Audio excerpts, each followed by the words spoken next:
we're back here on the CISO Hot Takes. If you watched my 60 seconds with Tal Arad, the former CISO at Carlsberg, which is a great beer for those who don't know, right? Like Probably the best beer in the world. it's a fantastic beverage, right? Tal has given me answers to the CISO Hot Takes that I personally found. Now this is our third or fourth episode. No one else has answered. So let's kind of go over why he's so unique and special, because I'm really curious about that brain of his. So one, I asked Tal, does continuous exposure management hold the key to faster risk reduction? You answered yes. Would you mind expanding on your answer, please? Yeah, I think one of the problems that we've been having in the security industry in the last years is the fact that we have too much information about too many assets. We're trying to cover everything, and unlike the attackers, we only need one thing to really fail badly in order for that catastrophe to happen. So we're kind of struggling with what do we need to prioritize, what do we need to protect first.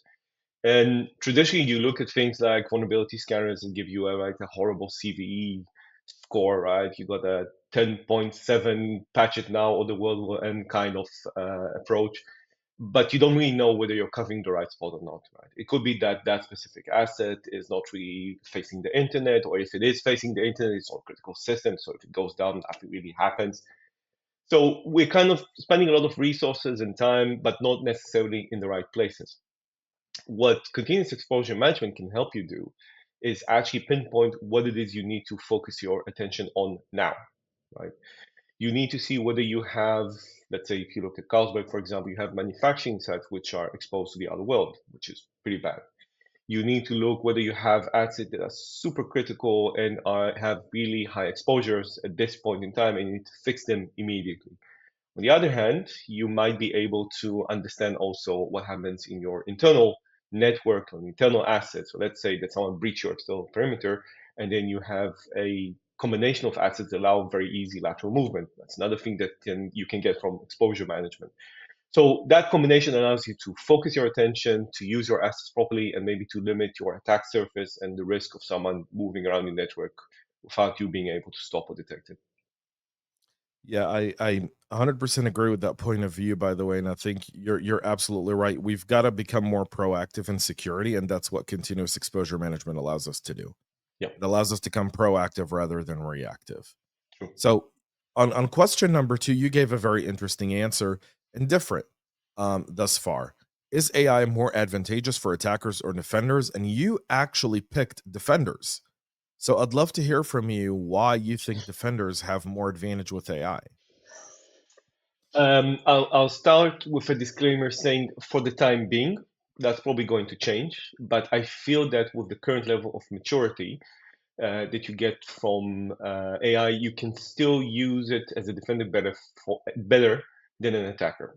For example, you can do quite a lot of automation with AI and streamline or simplify tasks which are traditionally very complicated to do. Let's say, let's take SOAR, for example, right? SOAR is quite a complex, or can be quite a complex technology, and you need to touch quite a lot of tools.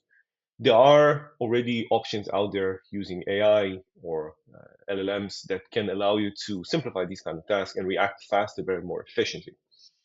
On the other hand, attackers, let's take, for example, it's not exactly the right analogy, but let's say automatic penetration testing tool or automatic attacking tools. If you place a human attacker versus an automated tool, the human attacker in most cases will be better because it uses attack vectors that the automatic tool does not necessarily think about. It does not necessarily follow a pattern, the human attacker. It can go all over the place with its attacks. And while AI is definitely going to be in a place that it can work like a human attacker, but better, it's not there yet, in my view. Now, another disclaimer is, other than it's not the case yet, just remember that I'm coming from a manufacturing company and not necessarily from a technology company. So it could be that what I'm saying is more valid for traditional companies, less so for technology companies. But still, I think it's only a matter of time until AI will become a very efficient weapon, but I don't think we're there yet. Yeah, so I'm with you. I'm on the OT side in my full time gig, right? I'm on the energy side, and so I totally agree with the automation of AI. I think the automation of AI is going to be absolutely incredible. I think if you can train models with old data, you can actually start to be more predictive in the way you do maintenance in your power plant facilities, and you can actually understand the lifetime cycle of a lot of your various parts. You can look at your investment and efficiencies. You can actually increase your performance of your power plant and the efficiency of your power plant because you're able to better analyze data, and you're able to allow autonomous agents, agentic AI essentially, to be far more effective than human in terms of doing the automated tasks that we task humans to do today. Completely agree with that. Now, where I think I disagree with you, and I kind of like the fact that we disagree on it, is I think attackers are quicker to adopt technology because they have less of a gap and Thanks. bureaucracy in adapting technology than True. defenders do. I want to be optimistic in the way you're looking at it. I really do. And when you were saying it, I was like running in a field of tulips just outside of Amsterdam in a beautiful spring day, right? Just enjoying life because I want that to be the truth. But I feel like a lot of times organizations and corporate bureaucracy shuts down. I mean, I remember AI, like when Open Chat GPT came out, what was it, a year and a half ago, just about when we started seeing really It's Chat longer. GPT Yeah. on the right. And I remember I was sitting in a CISO roundtable, and one of the CISOs said, "We're shutting down AI. No AI in our company." And I just looked at that person and I go, "It's kind of like someone saying we're shutting down the internet. No internet in our company." People will find a way around it. It is a tool True. that is going to be used, whether you adopt it or not. And I think that mindset is what led me to believe attackers are going to be far more advantageous with AI than defenders. When you have defenders saying, "Well, we're not going to use it," just because you won't use it doesn't mean someone else will. Yeah, I don't mean that defendants are not using it. I think defendants are using it already, and I think that in some cases defendants start using it even before it became a mainstream technology, at least in some shape or Correct. form. And I think the attackers are definitely utilizing it already. I just don't think the technology is good enough yet to defeat the defenders that are using the same technology. But it's only a matter of time because this is a never-ending arms race. Um, It is. on what you said before, I think that we're going to see something a little bit, or we're already seeing it, right? What happened with the iPhone. If you remember, the whole concept of bring your own device started because of iPhones, essentially, right? Because all of a sudden you have very powerful mobile devices. You just want to connect to your network. And that kind of forced the whole industry to allow personal device on the network and became kind of mainstream, right? Even though us cyber people really didn't want to allow it. The AI is going to do the same thing. It's already doing it, right? It's coming. We can't stop it. We shouldn't be stopping it. We should be allowing it to be used in a safe manner as much as we can. I 100% agree with you there. So here you gave me an unbelievable answer to this question. So folks, buckle up because I'm interested because you actually changed my question. You did a politician move. I asked you, can automated security control assessments revolutionize how organizations validate and prioritize exposure? Your response was neither yes or no. You just answered progress. So you don't believe in revolutionize, you believe in progress. Explain. For me, a revolution is basically like a really radical change from one day to another. And when you look at the control assessment, the ultimate control assessment, this is something that's been going on for a while from various angles. If you look at like the cloud security posture management, for example, the CSPMs, and all tools around that nature, it's been there for a while. It's just been improving much more than it has been before. And you're now seeing it from other angles as well. You're now looking at firewalls reviews, you're looking at endpoint review, you're looking at misconfiguration. So it's things that has been kind of popping around in the last, I think, 3, 4 years, something like that. And don't get me wrong, I think this is the way to go. And I think that you are definitely improving the way that you are managing your security estate, which is becoming substantial. Think about how many tools we're using now and how many tools we used 5 years ago. There's definitely much more now. So it is definitely moving in the right direction. I'm just saying it's not revolutionized because I think it was a process that's been going on for a while. And it's not like if you look at AI again, it's not something that just popped into our lives from one day to another and just change it from one side to another.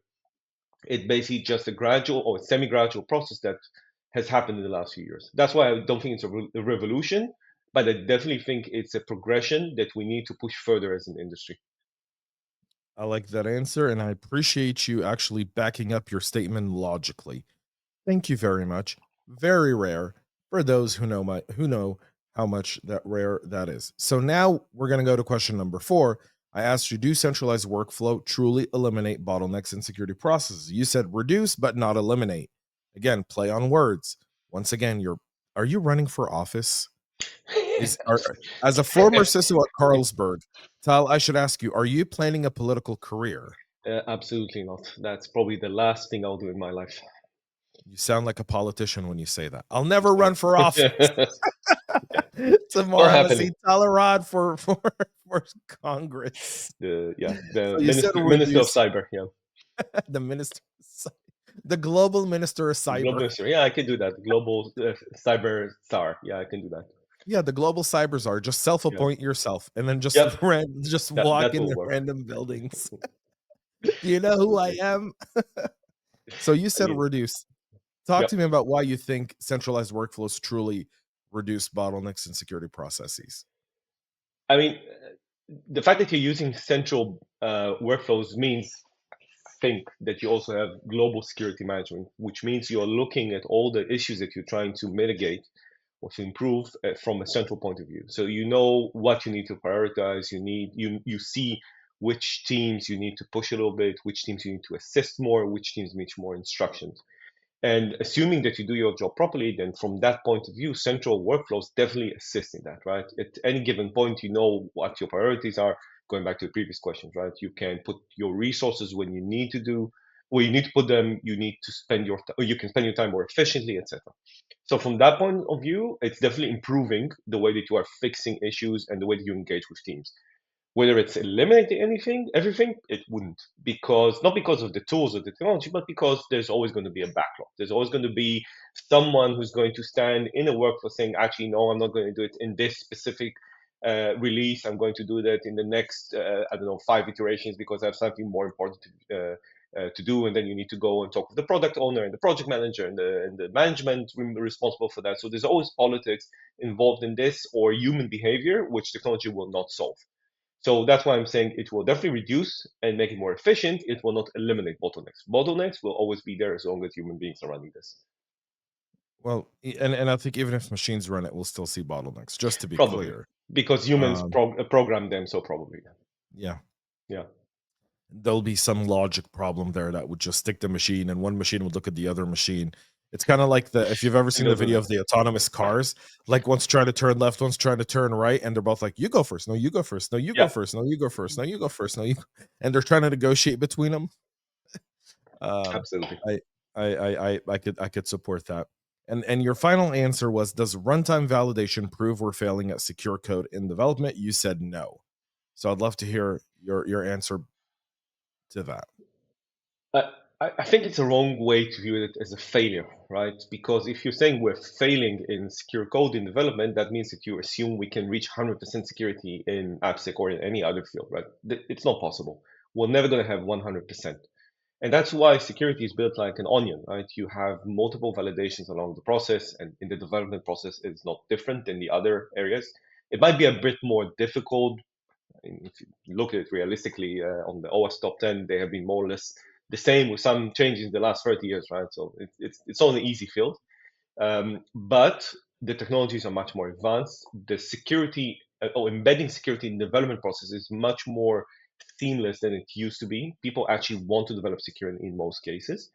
And from my perspective, the runtime validation is just another tool to see that you haven't missed anything on the way or that some things that should work in theory are not working in practice. Those things can happen.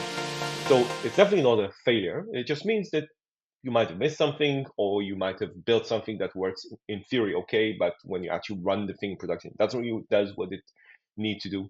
The whole development today is so complicated you can never expect it to have 100% security, and that's why I think this is not a failure. It's just another tool. I'm fascinated by your response, and I agree with the first thing you said. There's never such a thing as 100% perfect code. Even AI generated code's proven to have more fail points in some cases than actual human written code. Um, I mean, I was on a Cursor AI kind of forum, and I was watching people complain there, and I go like, I feel like you're spent way more time complaining about this than actually writing the code yourself. Yeah, Like, I feel like you could have solved this just by doing it yourself rather than complaining about Cursor AI not doing it correctly. But context is everything in life. And Mike Rogers, the former NSA director and one of the managing partners at Teammate today, said something that I think is really important. He said, when he used to brief presidents, whether it was President Obama or Trump or anyone in between or before or after, whenever they would ask me a question around cybersecurity, my answer would start off with, yeah, cyber happens in the context. So understand what the context is to it and do that. And if AI doesn't understand, and I think AI happens in the context. So if you don't give AI the full context, it's always going to miss. yeah. I think that's going to be the big problem around runtime validation with AI generated code. The I think context is always going to miss. I think that's the political way of saying it depends. That's something I'm using quite a lot, right? You think you can stop this attack? It depends. It depends. Yeah, Yeah, depends on a whole bunch of stuff. yeah. Tal, thank you so much for coming on the CISO Hot Takes here. We really appreciate it. Your insights invaluable. We really appreciate it. And on behalf of myself and everyone here, thank you so much again, and thank you for all y'all for watching. Feedback, comments. You agree with Tal? You disagree with Tal? Let us know in the comments below. I think we're all happy to debate respectfully. Until then, thank you all for tuning in. Stay cyber safe. Thank you.